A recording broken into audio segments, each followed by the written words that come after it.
Bem-vindo, Pedro Menezes. Opa, Pedro da Cunha Menezes, né? Todo mundo conhece aí o Pedro, uma liderança aí na conservação no Brasil. Pedro é um dos precursores aí da Rede Brasileira de Trilhas, é diretor da Rede Brasileira de Trilhas, ex-diretor do ICMBio, um dos idealizadores da Trilha Transcarioca, e ele vai contar um pouquinho para a gente aí da Rede Brasileira de Trilhas e sua importância na conservação. Bem-vindo, Pedro.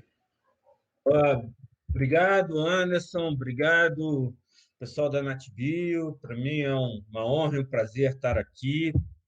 É, é sempre um luxo poder conversar com vocês e poder explicar um pouquinho dessa longa história que é a história da caminhada, ou melhor, dos esportes em trilha como ferramenta de conservação. A, a junção das atividades de lazer com as atividades de conservação, ela é bastante antiga, né? Na verdade, ela remonta a alguns séculos atrás e é responsável pela preservação dos grandes mamíferos na África, perdão, na Europa, até hoje. Se a gente às vezes não se dá conta, mas o que salvou os grandes mamíferos na Europa foi a paixão pela caça. E aí você estabeleceu reservas de caça ou coutos de caça onde você poderia caçar de forma sustentável, e sem isso você não teria mais os grandes mamíferos que tem na Europa. É, à medida que o tempo vai passando, nós, seres humanos, vamos começando a ser um pouco menos bárbaros e caçar deixa de ser um esporte, digamos assim, glamouroso ou preferido, e começa a dar lugar a outras atividades de fruição da natureza. Uma delas é a atividade de caminhada, né? O que a gente no Brasil chama de hiking, mas que poderia perfeitamente chamar de bandeirantismo se a gente fosse um pouco menos macaco de imitação de outros países. E essas atividades de caminhada elas começam a surgir na Europa no século XVIII, sobretudo após a Revolução Francesa e o Iluminismo, feito pelas classes mais abastadas, e aos poucos ela começa a se disseminar, sobretudo à medida em que a Revolução Industrial ela vai avançando no mundo e, como consequência, ela vai trazendo mais gente para morar amontoado em cidades. Portanto, vai transformando a realidade social de uma realidade rural em contato com a natureza para uma realidade urbana com muito pouco contato com a natureza. As primeiras cidades, vamos lembrar, elas foram feitas com muito pouco planejamento e com muito pouca oportunidade, portanto, de lazer e de recreação. À medida que o mundo vai, então, avançando e começa a entrar nos séculos XIX e XX, você passa, então, a ter um movimento de valorização da natureza como fator de saúde, mas também de reconexão com o homem animal, né? Não vamos esquecer que a gente ainda cresce barba, se não passar desodorante cheira mal, cai cabelo. Portanto, a gente ainda é animal e, como animal, a gente tem a necessidade da reconexão. Então,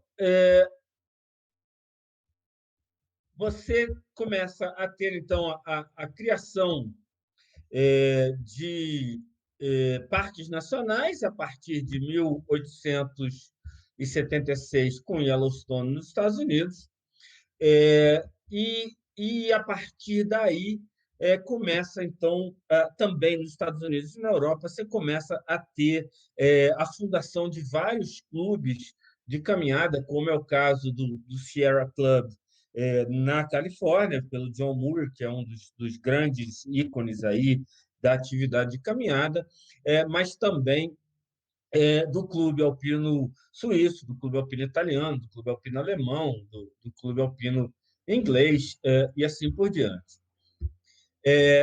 Em 1921, você tem um sujeito chamado Benton McKay, que começa a caminhar na sua casa, que era na Geórgia, no sul dos Estados Unidos, e vai caminhando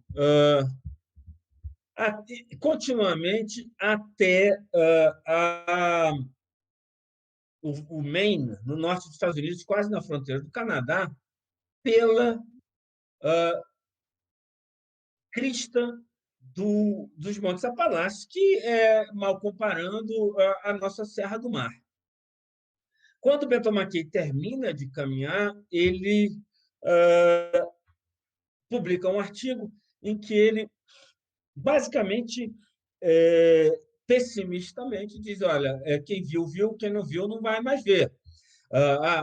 Os Apalaches, assim como a Serra do Mar, estão na área mais desenvolvida dos Estados Unidos e, portanto, a tendência é eles virarem pasto, eles serem cortados por estradas, por linhão, os seus rios serem represados para criarem represas, tanto para abastecer água quanto para fornecer eletricidade para as grandes cidades que estão aí nesse contínuo urbano e econômico dos Estados Unidos e comparando aqui da Serra do Mar no Brasil, e, portanto, a natureza vai para o espaço. Nós vamos perder a natureza. Esse artigo do Benton McKay, escrito em 1921, logo após ele ter caminhado, muito embora na época não tivesse internet, não tivesse Facebook, não tivesse Instagram, na verdade, não tinha nem televisão, mal tinha rádio, ele viralizou. E viralizou e congregou um monte de gente ao redor da ideia, então, de manter o caminho feito pelo Benton McKay preservado para o resto dos tempos. Seria a Appalachian Trail. Esse grupo ele começa a se juntar e, em 1923, começa a sinalizar a Appalachian Trail. Vão terminar essa sinalização 16 anos depois, 14 anos depois, em 1937. Em 1938, a ideia chega à Europa, onde é feita a National Blue Trail, e a partir daí ela começa a ganhar vários outros lugares. Austrália, Canadá, outros países da Europa e vários outros lugares dos Estados Unidos. A tal ponto que, em 1968, os Estados Unidos cria uma categoria no seu Sistema Nacional de Unidade de Conservação, que é a Trilha Nacional. E isso está, então, dentro de um sistema nacional de trilhas que é criado por lei, que é o National Trail System Act. No ano seguinte, é formada a Associação de Caminhantes Europeia, que vai, então, tentar levar para o continente europeu essa ideia de sistema de trilhas. A ideia só vai chegar ao Brasil em 97, com a trilha pioneira do Brasil, que é a Trilha Transcarioca, quando um grupo de pessoas, da qual Anderson, que está aí, é parte, se reúne e resolve tentar aplicar a ideia do Benton McKay para o município do Rio de Janeiro, fazendo uma trilha que junte as unidades de conservação do município, garantindo, assim, a conectividade entre a Floresta da Tijuca e o Parque Estadual da Pedra Branca. A ideia ela é pioneira em um sentido que é a primeira vez que uma trilha de longo curso no mundo é pensada como uma ferramenta de conservação. Ou seja, ela é pensada que se as pessoas vão ligar dois parques, então é possível que a gente use essa pressão do usuário para tentar manter a conectividade entre as duas unidades dentro de um corredor verde. Corredor esse que, sendo usado pelas pessoas, também será usado pela fauna e ajudará, portanto, a troca genética entre as unidades de conservação. Em 2001, vem a ideia da Estrada Real, que é também uma ideia nesse sentido, muito embora ela não tenha o componente da conservação, uma vez que ela corre, sobretudo, por estradas de terra. A partir de 2011, então, a trilha Transcarioca começa a ser sinalizada com pegadas, que em 2012 ela então é desenhada e vira uma referência nacional. A segunda trilha longo curso do Brasil, o Caminhos da Serra do Mar, ligando a Baía de Guanabara até o Parque Estadual dos Três Picos, idealizada pelo seu chefe, Leandro Goulart, ela começa em 2013. E a partir daí, então, vários lugares do Brasil começam a contactar a equipe da Trilha Transcarioca, querendo saber como é que vocês fizeram, como foi esse processo, como vocês se organizam, como é a governança, como é a sinalização. No curso de 4 anos, o Brasil ganha quase que 100 trilhas de longo curso, todas usando mais ou menos o mesmo padrão. E aí é que vem o pulo do gato, né? Em 2018, essas trilhas são reconhecidas pelo Ministério do Meio Ambiente como uma ferramenta de conservação, de conectividade, dentro do programa Conecta do Ministério. E, no mesmo ano, de 2018, 2019 e 2020, são publicadas portarias interministeriais pelo Ministério do Turismo, Ministério do Meio Ambiente e pelo ICMBio, criando a Rede Brasileira de Trilhas,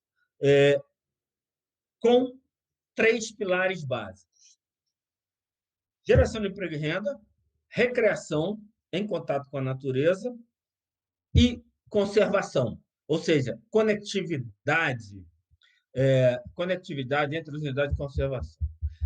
Qual é a diferença da Rede Brasileira de Trilhas para a Appalachian Trail? A Appalachian Trail, como está aqui, é um modelo de 1921. É uma trilha contínua e sem ramificações. Ela só privilegia uma área do território. Já o que o Brasil está implementando é um sistema de trilhas. Um sistema de trilhas, ele já parte de todos os aprendizados que se tem de 2019, perdão, de 1919, 1921 até hoje, e traz para o Brasil todos os erros e acertos que foram feitos ao longo desse tempo em vários países do mundo. É importante que a gente diga aqui que as pessoas envolvidas na Rede Brasileira de Trilhas e na Trilha Transcarioca visitaram mais de 50 trilhas, mais de 100 trilhas de longo curso em mais de 50 países. Se reuniram com seus gestores, entrevistaram os profissionais de mercado, entrevistaram as pessoas do campo, inclusive os usuários, para trazer para o Brasil as melhores práticas. Então, com isso, o que a gente fez? A gente transformou o nosso atraso em uma vantagem. Qual é a vantagem? A gente não repetir o erro dos outros. Vejamos aqui um sistema de trilhas. Aqui temos a Appalachian Trail, que está em azul, aqui à direita do mapa. E, ao longo desses 97 anos, depois da sua criação, os Estados Unidos começou a criar outras trilhas e elas começam a se interconectar todas. As trilhas americanas, entretanto, diferentemente das trilhas europeias, que hoje estão organizadas em 12 trilhas que ligam todos os países da União Europeia e alguns de fora da União Europeia, a exemplo da Turquia, elas são na União Europeia são trilhas internacionais. As trilhas europeias elas têm um foco em geração de emprego e renda, e as trilhas americanas um foco maior em recreação. Nenhuma delas tem o foco em conservação, que é o que a rede traz. Então, o que a rede tem hoje é o aprendizado sobre essas experiências europeia e americana,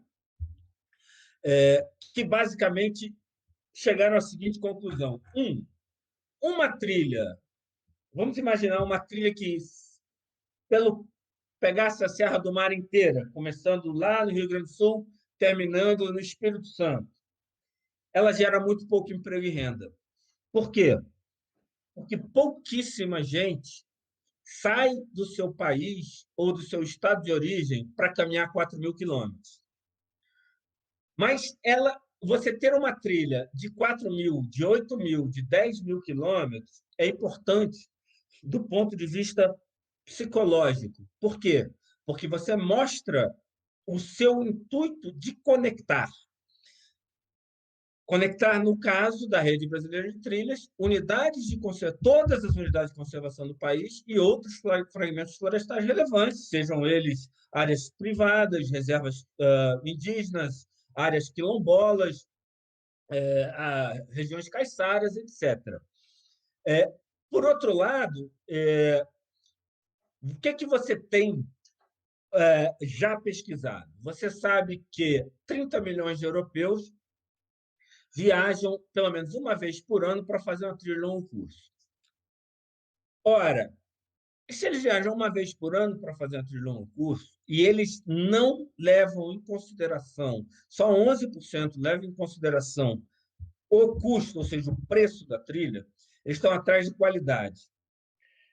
E o que é a qualidade? É onde eu vou dormir, a qualidade do que eu vou dormir, a qualidade da trilha, do manejo da sinalização, e a qualidade visual da trilha. Mas tem outro fator que é muito importante, e que todos nós vamos entender facilmente quando foi explicado aqui, é o dizer eu completei. Então, uma coisa é você sair de casa, caminhar 500 quilômetros ou 600 quilômetros durante 25 dias, e aí você volta para casa e chega para os teus amigos e mostra as fotos. Caminhei 500 quilômetros, 25 dias. Que legal! E você completou o quê? Nada. Completei 1/8 de uma trilha.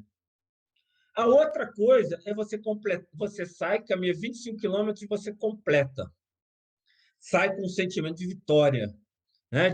Eu completei, que é algo subliminar, subjetivo, mas que é muito importante no momento da escolha. Então, a Rede Brasileira de Trilhas, ela segue nesse sentido um pouco o modelo europeu. Aqui no modelo europeu, se a gente pegar aqui a E9, que sai do Cabo de São Vicente, no sul de Portugal, e vai terminar lá no norte da Noruega, com aproximadamente 6.000 quilômetros de distância, pouquíssimas pessoas fazem a E9 inteira. Mas o que é a E9? A E9 é o resultado da soma da Rota Vicentina, com 200 e poucos quilômetros, com a Rota do Centro de Portugal, da Península de Setúbal, com o Caminho Português de Santiago, com a Rota Cantábrica, com a Rota da Costa Francesa e assim por diante. Cada uma dessas cabendo em períodos que cabem dentro de um período de férias trabalhistas. Portanto, você traz para dentro as pessoas que você quer e dá a elas a possibilidade de completar. Mas isso tem outras vantagens que a gente trouxe para o Brasil. E quais são quais são essas vantagens? Você, ao pensar sistemicamente, ou seja, eu não tenho. Você aqui, veja bem, você não tem a E9 e a Rota Vicentina. A E9 é a Rota Vicentina. Ou seja, você não tem duas sinalizações sobrepostas. O que nós aprendemos com os europeus, basicamente? Foi, olha, as trilhas não podem competir entre si se você quer ser um sistema. A sinalização, assim como uma sinalização rodoviária, ela tem que ser de fácil compreensão e, mais do que isso, ela tem que trazer pertencimento. Nós, quando começamos a sinalizar, usamos a mesma sinalização dos americanos, que era um retângulo branco. Quando os americanos vieram nos visitar, disseram, não use essa sinalização, por amor de Deus, não faça isso. Eles falaram, mas por que vocês usam há 100 anos e dá certo? Eles falaram, justamente porque a gente usa 100 anos, é que a gente não tem mais como mudar. Nós já temos mais de 600 mil quilômetros de trilhas sinalizadas. Mas essa nossa sinalização ela não é indutiva. Você quase que precisa de um curso para aprender a utilizá-la. Use uma sinalização indutiva. Aí a gente está bem pensado. Então, vamos usar uma seta. E começamos a usar a seta. Quando fomos à Europa, numa dessas viagens de aprendizado que eu citei anteriormente, os europeus falaram, não use uma seta. Puxa, mas por que a seta é indutiva? Os americanos ensinaram isso para a gente, a gente estava tão feliz. Pois é, ela é indutiva, mas uma seta ela não gera pertencimento. Ela não vira uma camiseta, ela não vira uma caneca, ela não e ela não vira um souvenir. Você não consegue vender. E aí, então, da África do Sul, a gente trouxe o modelo das pegadas. Ou seja, o que o Brasil tem hoje? Ele tem um sistema que foi já elogiado pela Rede Mundial de Trilhas, a World Trails Network, como o modelo mais inteligente do mundo, em que todas as trilhas brasileiras têm uma pegada como sinalização, mas cada uma tem a sua. Então, isso permite que cada trilha tenha o seu próprio pertencimento, a sua própria estratégia de geração de emprego e renda e os seus próprios souvenirs. Mas elas estão organizadas dentro de um sistema. Então, a maior trilha do Brasil, a trilha Oiapoque-Chuí, que começa na fronteira do Uruguai e vai terminar lá na fronteira da Guiana Francesa, com mais de 8 mil quilômetros de distância, ninguém vai caminhar. Quer dizer, ninguém não, sempre aparece um maluco, ou dois, ou quatro que caminham. Mas como é a trilha Oiapoque-Chuí? Ela é a soma do Caminho dos Faróis. Isso tudo está no site da rede, para quem quiser ver depois com calma, tá? É o Caminho dos Faróis, que tem 220 quilômetros, somado, terminado o Caminho dos Faróis, começa o Caminho das Araucárias, o caminho da APA da Baleia, o caminho da Ilha de Santa Catarina, a volta ao litoral do Paraná, o caminho de São Paulo, a trilha Transcarioca, o caminho da Serra do Mar, o caminho de Rio das Ostras e assim por diante, com caminhos que terão, em geral, 4 tamanhos, que são um fim de semana, já explico por quê, até 4 dias, até uma semana e até 28 dias, podendo ser 14 ou 28 dias. Por quê? Porque se um dos objetivos é gerar emprego e renda e completar, é importante que você tenha travessias de 2 dias e de 4 dias, sobretudo próximo aos núcleos, grandes núcleos habitacionais. Rio, Brasília, Curitiba, São Paulo, Florianópolis, Porto Alegre. E as férias na Europa, normalmente você tira uma semana, 15 dias ou um mês. Nos Estados Unidos, a mesma coisa. Ao fazer essa combinação, a trilha Oiapoque-Chuí ela vai permitir que uma pessoa que veio, terminou de caminhar o Caminho dos Faróis, gostou, ele pode voltar no ano seguinte e fazer o trecho seguinte. Gostou, ele volta e faz o trecho seguinte. Isso já começa a induzir o colecionador a vir várias vezes. E à medida que o colecionador vem, ele também, como a sinalização ela é padronizada, mas ela não é a mesma, cada trilha tem a sua própria pegada, em cada vez que ele vem, ele compra uma camiseta nova, ele compra ele compra um boné novo, ele compra uma caneca nova, ele gasta um novo dinheiro para ir completando o seu álbum página a página. Mas a sinalização padronizada ela tem várias outras vantagens, que são, a gente vai ver aqui. Primeiro, ela evita a poluição visual. Quem é que quer caminhar em uma trilha e encontrar esses desastres aqui? Você já imaginou aqui, olha, trilha Oiapoque-Chuí, volta da Ilha Grande, volta do estado do Rio de Janeiro, trilha do Abraão e trilha do Sudeste brasileiro. Isso é que os europeus, esse erro que os europeus cometeram e que nós, ao desenhar o nosso sistema, estamos evitando. Então, é muito importante que a gente tenha muito claro, é fundamental manter o padrão. E quando eu disse lá atrás, e agora explico, que a trilha Oiapoque-Chuí ela não passa no Caminho do Ouro, ela é o Caminho do Ouro. O que eu quero dizer com isso? É que vale sempre a sinalização da trilha local.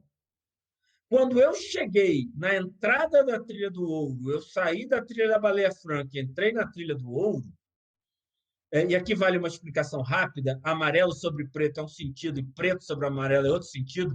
Isso é uma invenção do Ivan Amaral, é importante, é pioneiro no mundo, é uma invenção brasileira e da Rede Brasileira de Trilhas. Você ter sinalização dos dois sentidos. O que acontece? Quando você sai de uma para outra, você tem uma placa dizendo parabéns, você terminou a trilha da APA da Baleia Franca. Agora você está na trilha do Caminho do Ouro.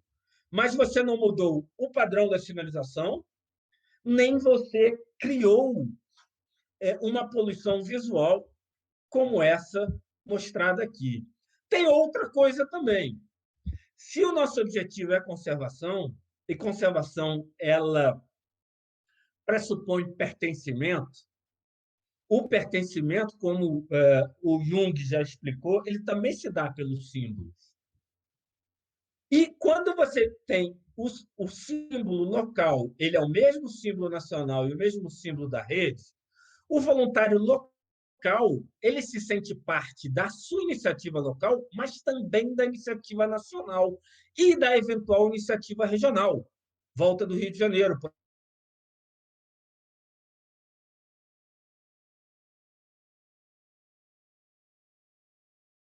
exemplo. Mas ainda tem uma vantagem a mais. Qual é a vantagem a mais? É o custo.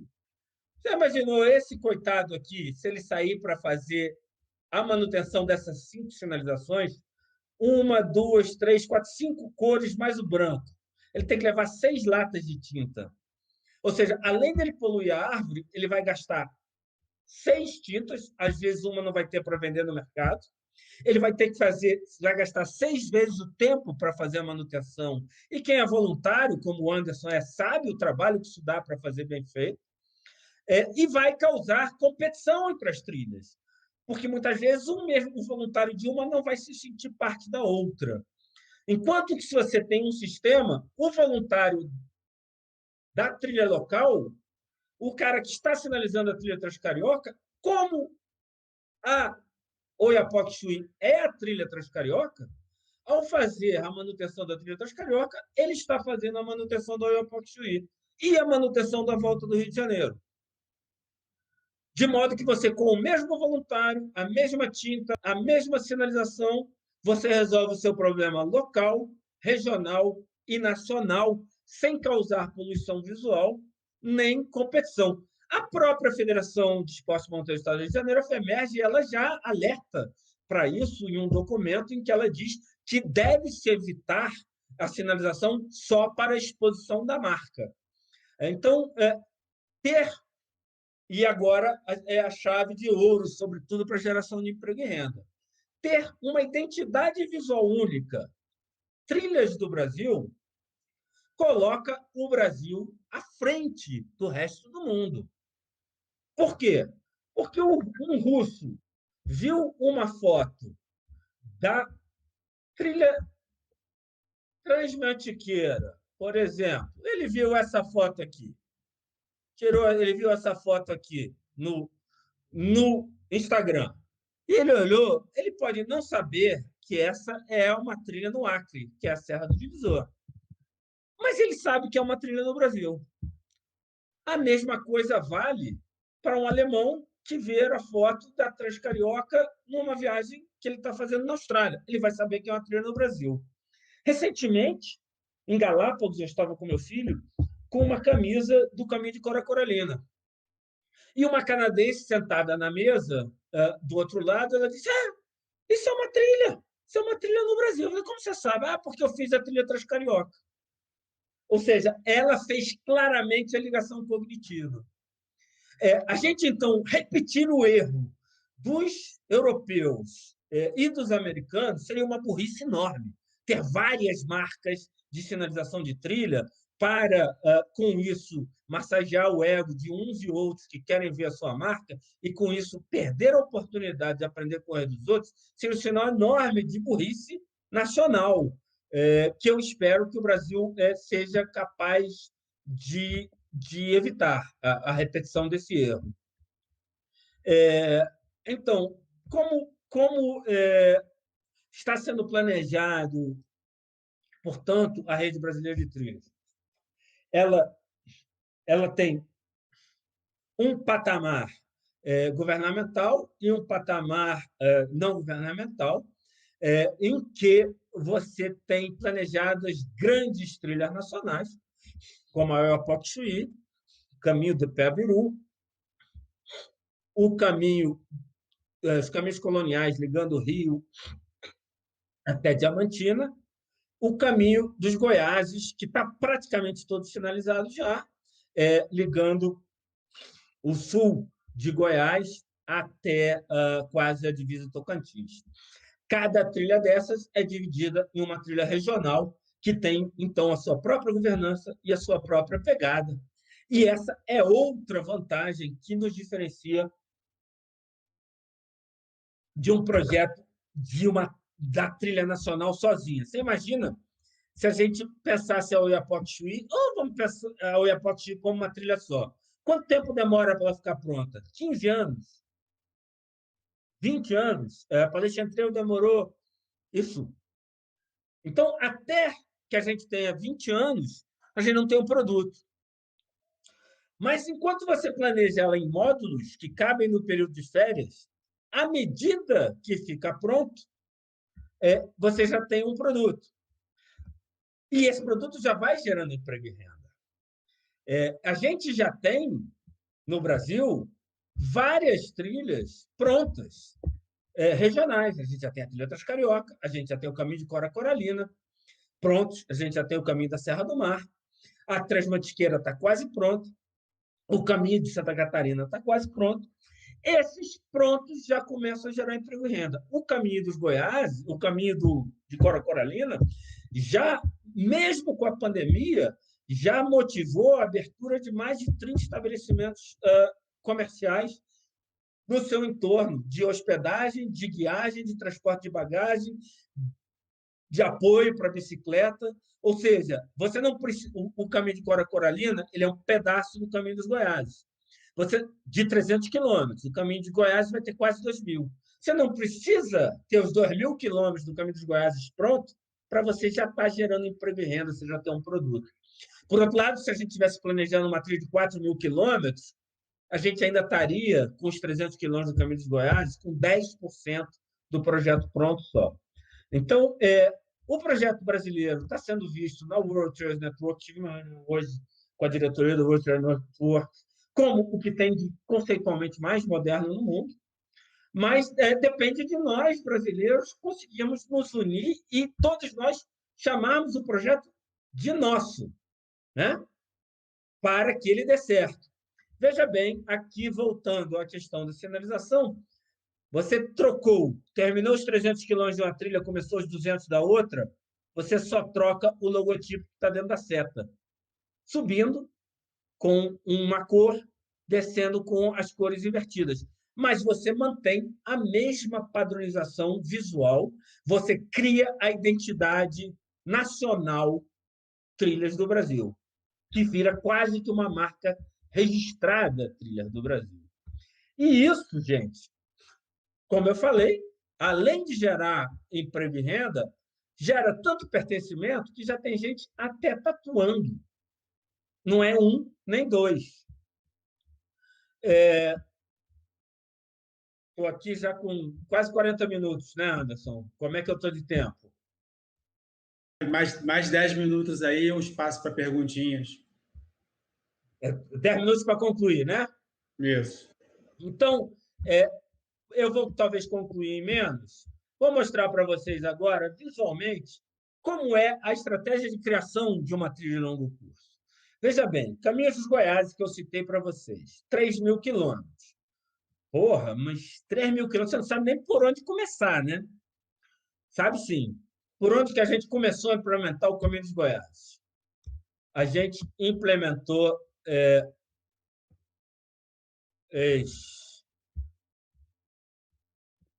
Não está entrando aqui, vamos ver se eu consigo. O slide aqui. Aqui. A gente implementou um trechinho de 36 quilômetros. Pô, mas 36 quilômetros é uma trilha de longo curso? É. A ABNT define uma trilha de longo curso e nós utilizamos a ABNT, porque a gente não está reinventando a roda, como toda trilha com pelo menos um pernoite. E por que nós implementamos essa trilha com um pernoite só? Porque se eu dissesse, eu quero implementar a trilha de 3.000 quilômetros, diriam que eu era maluco. Já disseram, quando a gente, né, Anderson, quis implementar uma de 183, imagina uma de 3.000. Com 183 disseram que a gente era maluco. 3.000 estaria internado. Então, o que a gente fez? Implementamos uma de 2 dias. E por que de 2 dias? Porque o meu público-alvo mora aqui, em Brasília, a 3 horas de distância. Qual é o tempo que o meu público-alvo tem disponível? O fim de semana. Então, eu implementei essa trilha. Eu, quando eu digo, nós da rede, tá? A rede implementou a travessia de Sete Quedas na Chapada dos Veadeiros para... Primeiro, porque era dentro de um parque nacional, a gente tinha total governança do território. Segundo, porque a gente queria atrair o público de Brasília para passar o fim de semana. E, enquanto eles caminhavam esses 2 dias, no vídeo de entrada, nos briefings, na sinalização, eles já escutavam o seguinte: vocês estão no projeto piloto de uma trilha de 3.000 quilômetros, dividida em 4 trilhas, uma trilha nacional de 3.000 quilômetros, dividida em 4 trilhas regionais, chamada Caminho dos Goiáses, cujas trilhas regionais são Caminho de Cora, Caminhos do Planalto Central, Rota do Rio das Areias e Caminho dos Veadeiros. Quando a gente tinha público suficiente, o que a gente fez? Agora eu preciso consolidar o meu público de Brasília.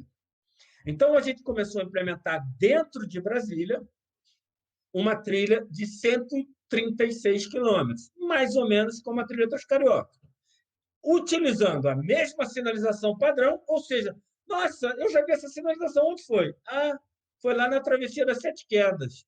Se eu tivesse 2 sinalizações diferentes, eu tenho 2 projetos diferentes. Como eu tenho uma sinalização que está padronizada, puxa, um é parte do outro. E aí você começa, então, junto com o governo de Goiás, implementar o caminho de Cora, ligando 4 unidades de conservação do estado de Goiás com 300 quilômetros. O caminho de Cora fica pronto em 1 ano e meio. Quando o caminho de Cora ficar pronto, a gente passa a ter o quê? Um efeito demonstrativo para trazer os tomadores de decisão de Brasília. E começa a ter outra coisa. Como a gente tem a Trilhão e tem o caminho de Cora, e quem está percorrendo o caminho de Cora sabe que ele é parte do caminho dos Goiáses, uma parte que a gente calculou entre 8% a 10% do pessoal que faz o caminho de Cora começa a perguntar e, inclusive, a percorrer por conta própria o trecho que não existe, colocando o quê? Pressão. Da mesma forma, os pequenos comerciantes e pequenos donos de hospedaria e quem faz trabalho de serviço de apoio de transporte de bagagem, guiagem, organização da viagem, começam a dizer, pô, por que o meu vizinho ali está ganhando dinheiro com isso e eu não estou? Isso gera pressão. Então, o que a gente faz? Começa a implementar os caminhos do Planalto Central, que, como vocês veem, são 3 arcos. Por que são 3 arcos? E não é direto aqui, porque aqui eu tenho uma pulverização de unidades de conservação maior, meu objetivo é conectá-las todas, mas eu também tenho muito mais demanda para trechos curtos, porque aqui eu tenho os 3 milhões de brasilienses morando. Então, diferentemente daqui, a exemplo da Trilha Transcarioca, eu planejo para que ela possa ser percorrida em trechos de 1 ou 2 dias, ao longo de 5 anos, se for o caso. Eu caminho 2 dias, dali a 3 meses caminho mais 2, dali a 4 meses caminho mais 1, e vou com a própria população da cidade, irrigando o comércio da área rural da cidade e, por meio da trilha, criando um grupo de apoio político para que essas áreas verdes sejam conectadas por corredores naturais. Isso gerou suficiente interesse dos prefeitos, voluntários, grupos de bicicleta, para que a gente começasse, então, a sinalizar o Caminho dos Veadeiros, conectando lá naquela maluquice de 2 dias que parecia que nunca ia virar algo grande. Aí veio a pandemia, esse é o nosso estado atual. Nós estamos quase com o Caminho dos Goiáses prontos. A gente espera que até 2022, até o início de 2022, o Caminho dos Goiás esteja pronto. E mais, aqui, o pessoal da região do Parque Nacional das Emas, Caiapônia, já nos contactou, querendo aumentar o Caminho dos Goiás. Nos interessa? Sim. Por quê? Qual é o nosso objetivo de longo prazo? Conectar todas as áreas verdes do Brasil com caminhos naturais que possam ser usados pela fauna. Então, a trilha de longo curso ela não é um fim em si mesmo, ela é um meio.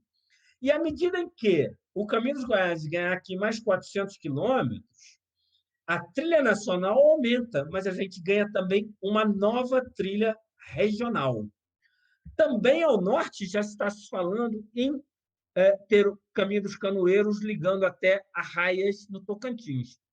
Então, a gente pode ver que esse é um processo que sempre tem continuidade. Aqui a gente tem algumas fotos do que já está implementado. Já estamos aí com quase 4.000 quilômetros implementados no Brasil inteiro. E a gente tem a esperança de, nos próximos 10 anos, ter 20.000 quilômetros implementados. A rede já é um programa de governo, é o Programa Oficial do ICMBio, do Ministério do Meio Ambiente.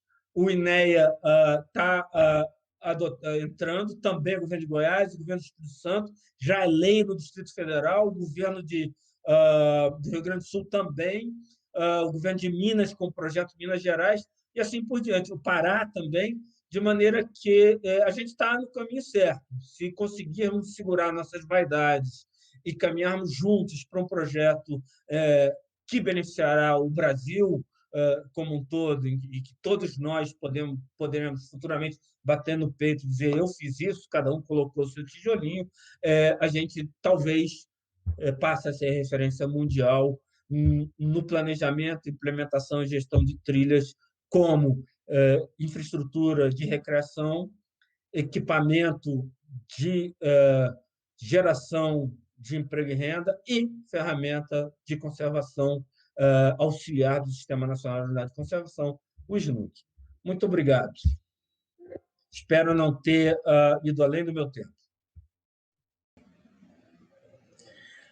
Beleza, Pedro. Realmente, mais uma vez, vendo você falar, passa um filme, né? Para a gente que construiu isso, e aí vem aquele filme de momentos, né? Desde a implementação da primeira pegada, até quando meu filho botou a primeira pegada, então é uma coisa que emociona mesmo a gente. E aí eu lembro todas as conquistas, né? Além da implementação no solo, no campo, né?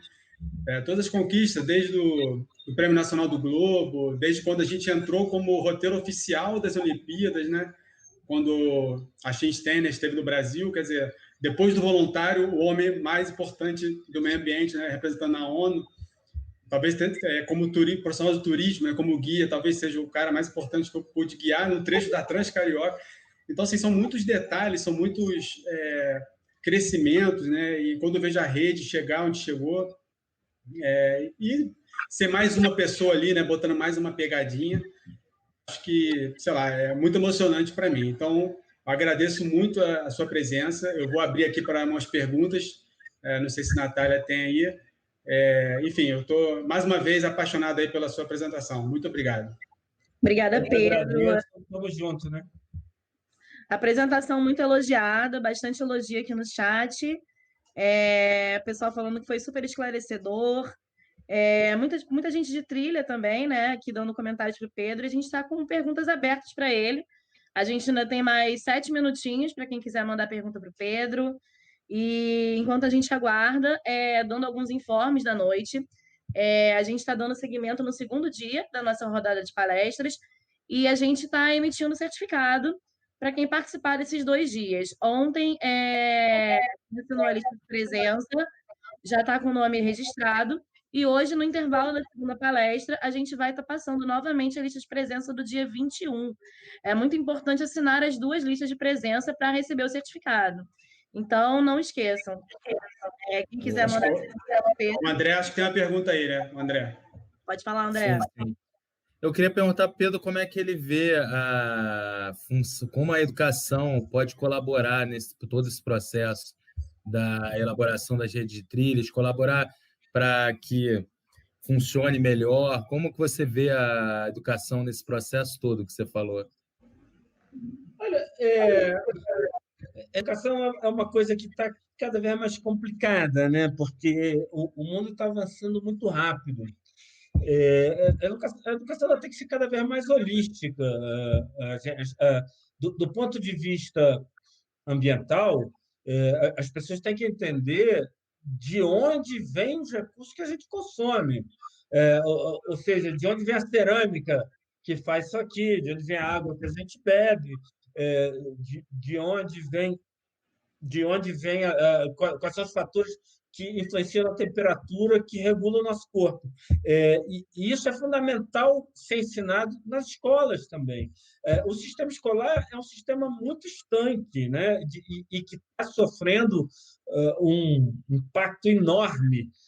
A gente vê, por exemplo, dificuldade de sair até do cursivo para o computador na escola, e de você deixar de ensinar coisas que hoje você acha rápido na internet, ou seja, você continua ensinando da mesma forma que ensinava 30, 40 anos atrás.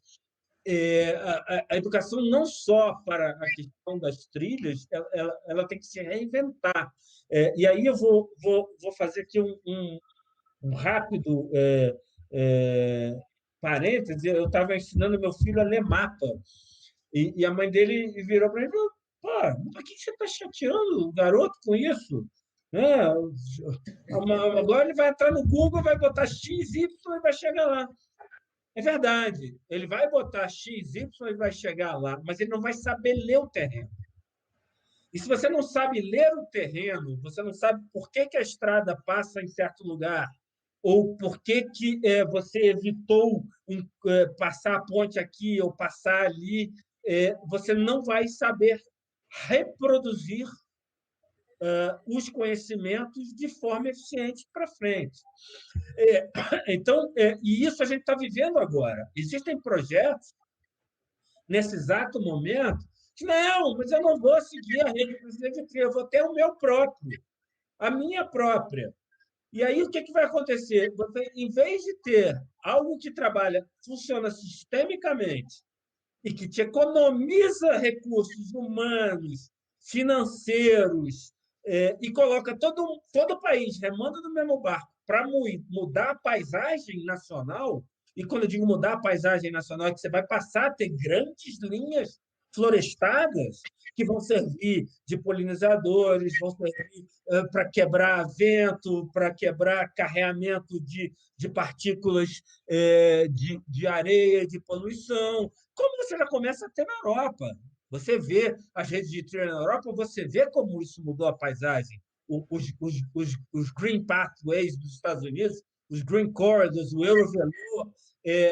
Não, aí vem o cara que não, eu quero ter o meu projeto. E aí você vai ter 30 projetos, 15 vão morrer, 15 vão dar certo, e você não vai criar algo que é sistêmico, e pior, que não vai atender a função de fazer o sistema de unidade de conservação se conectar. Porque hoje a gente já sabe que as unidades de conservação sozinhas não vão dar conta da conservação. Né? Porque você começa a ter efeito biogeográfico de ilha, que é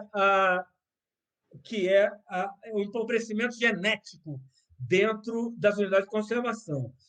Se você gosta de arte, ou se você for voltar lá para a escola, você vai lembrar aqueles quadros do século XVII, XVIII, as meninas, por exemplo, cheio de anão, né?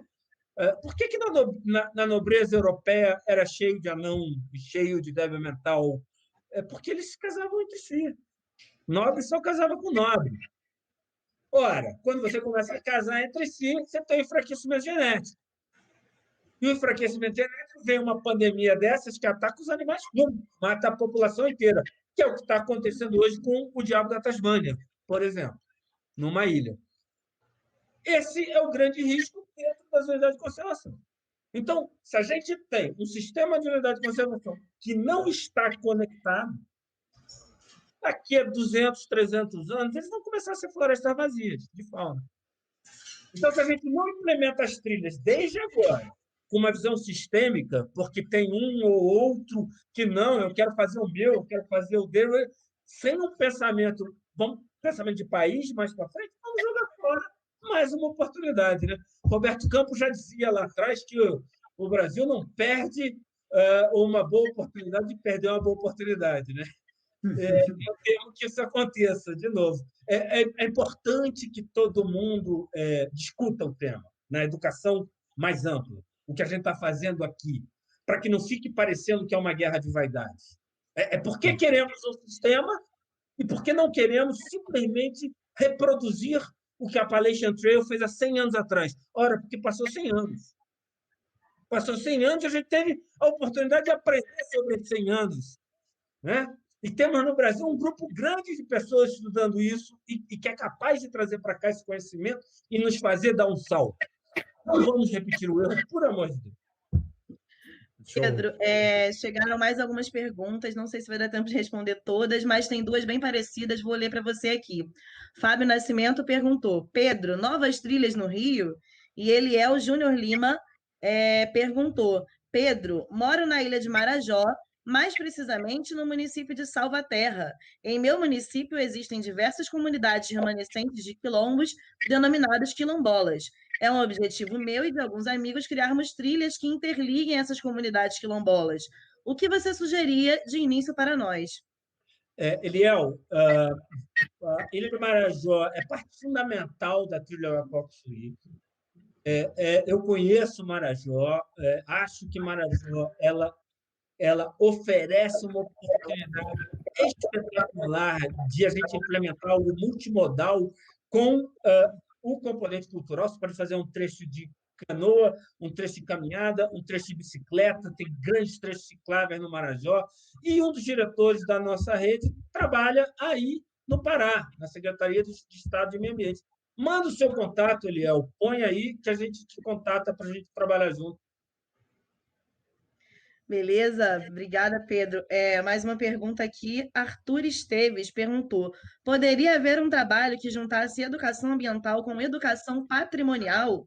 Ter estudos dos patrimônios culturais que, porventura, houver ao longo dessas trilhas. Isso ocorre, Pedro? Olha, o fato é o seguinte: há muito espaço para muita coisa. Uma das categorias do Sistema Nacional de Trilhas dos Estados Unidos são as trilhas históricas nacionais, que a gente gostaria muito de emplacar no Rio.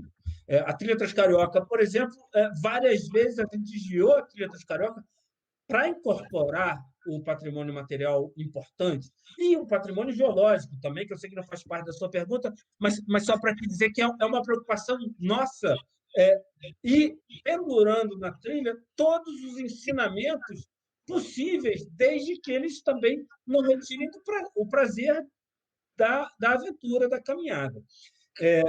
A gente tem, na Rede Brasileira de Trilhas, a Trilha Verde da Maria Fumaça, em Diamantina, que é uma trilha histórica, com um componente de educação patrimonial muito forte, de recuperação das estações, do leito ferroviário. Os caminhos do Planalto Central aproveitam grandes trechos da Missão Cruz, o Caminho dos Goiáses, alguns trechos da antiga Picada dos Goiáses, e faz todo o desvio possível para pegar as construções históricas, as cidades históricas, de modo que o resgate patrimonial da nossa história é parte da proposta da Rede Brasileira de Trilhas, mas não só o patrimônio material, mas também o imaterial, que é o quê? É o modo de viajar. Se você vai pegar os biólogos e naturalistas do século XIX, que ficaram conhecidos como os viajantes, né? Saint-Hilaire, Spix, von Max, Spohl, Langsdorff, Toné e assim por diante, e você vai ler aquele modo de viagem, isso que a gente gostaria de resgatar, aquele modo lento de viagem, que você aproveita a paisagem, o macro, a pequena espécie no micro, a planta, o inseto, o pássaro, ou seja, que você, nesse mundo hoje, desconectado, fechado entre quatro paredes, urbano, que você volte a sentir aquele fio terra. Essa é uma das propostas da rede, resgatar um pouco o nosso lado animal, mas também a nossa autoestima. Eu vou dizer para vocês, eu detesto falar a palavra trekking, mas se eu não falo a palavra trekking, ninguém entende. Mas trekking é uma palavra que não é nem inglesa, é sul-africana, que foi para a Inglaterra e que a gente usa quando o nosso país foi construído com a palmilha do pé. Se não fossem os bandeirantes se aventurarem pelos Piabirus da vida, o Marechal Rondon, o Brasil seria um terço do seu tamanho, que era o que a linha de Tordesilhas nos aquinhoava. Era menos de um terço do nosso território. Se a gente tem o tamanho que tem hoje, é porque a gente teve um movimento épico de trilhar o nosso país e que a gente deve resgatar. E esse é um patrimônio imaterial que também vale a pena a gente correr atrás. Obrigada, Pedro. A gente tem uma última pergunta para não ultrapassar o tempo, do André Martins. As trilhas teriam que ter um número mínimo de pessoas? E quanto ao preparo físico e alimentação? Olha, bom, primeiro eu queria pedir para o Eliel mandar o zap dele aí, que ele mandou o e-mail. Eliel mandou um e-mail aqui para você. É melhor. Agora, respondendo a pergunta, olha, não, eu, por exemplo, caminho muito sozinho, não recomendo para ninguém. Por quê? Porque se acontecer um acidente, você está vendido. Mas muitas vezes eu não tenho com quem caminhar, caminho sozinho. O ideal é que você não tenha números muito grandes de uma vez para não causar um impacto muito, muito grande na própria trilha. O preparo físico, cada um dá o seu. Agora, quanto mais você caminha, mais preparo físico você vai ter, né? Esse último ano da Appalachian Trail, 19, antes da pandemia, um sujeito começou a fazer com 210 quilos. E começou caminhando 4 quilômetros por dia, 3, e terminou a Appalachian Trail, chegou lá fininho do outro lado. Ou seja, mas na proposta da rede, a gente teria trilhas para todo mundo. Ou seja, desde e a trilha Transcarioca é um bom exemplo disso. Desde um trecho pavimentado, onde você possa empurrar uma cadeira de rodas ou um carrinho de bebê, até um trecho de 3, 4 dias em que você não vai ver uma pessoa, que você tem que levar todo. Barraca, comida, alimentação, você tem que ter experiência. Ou seja, há espaço para todo mundo. E é muito importante, por isso, que a gente fortaleça esse grupo de pessoas que está pensando isso, que estudou isso, do qual o Anderson é parte, para que a gente não repita os erros dos outros, né? Para que a gente seja capaz de fazer algo inclusivo e que atenda a todos os brasileiros. A gente tem feito isso todas as terças-feiras, às 19 horas, no YouTube da Rede Brasileira de Trilhas. A gente tem todas as terças-feiras um programa sobre um tema relativo à Rede Brasileira de Trilhas, seja uma trilha específica, seja trilha para cadeirante, seja trilhas em antigos leitos férreos, seja trilha história, seja trilha e conservação, que vocês estão convidados para assistir, perguntar, fazer sugestões e jogar pedra, se for o caso, né? Espetacular. Como a gente diz, outra coisa que da gente da rede nos incomoda quando as pessoas é vocês da rede. Não tem vocês da rede. Enquanto houver vocês da rede, a Rede Brasileira de Trilhas não vai dar certo. Enquanto a gente não tiver os brasileiros dizendo a nossa rede, é porque ela não deu certo.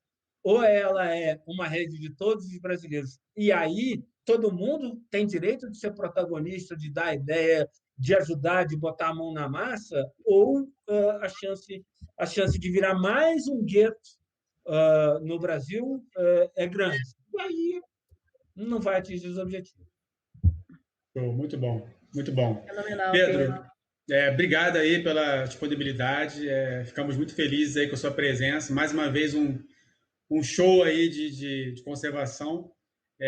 Enfim, é o que eu tenho para falar. Muito obrigado. Eu que agradeço. Estamos juntos. Obrigada, Pedro. Saúde para todo mundo.